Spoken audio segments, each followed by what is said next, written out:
डांट दी कैसे हर संगतिया पुराना।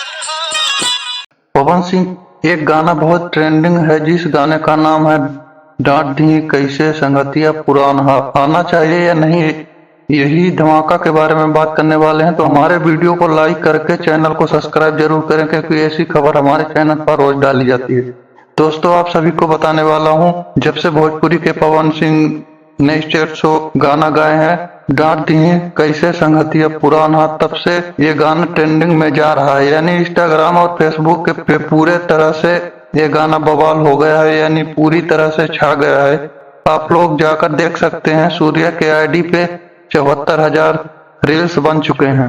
टोटल रील्स की बात करें तो 3 मिलियन के अंदर में 2 लाख से ऊपर रील्स बन चुके हैं। दोस्तों भोजपुरी के पावर स्टार पवन सिंह ने स्टेज शो के माध्यम से ये गाना बवाल कर दिए हैं। इसी के देखने के बाद पवन सिंह के फैंस लोग इंतजार कर रहे हैं इस गाने को लेकर, यानी इस गाने को लेकर पवन सिंह की आवाज में फुल गाना आना चाहिए क्योंकि ये गाना आते ही बवाल और धमाल मचा देगा। तो दोस्तों वीडियो पसंद आए तो लाइक करके चैनल को सब्सक्राइब जरूर करें। धन्यवाद।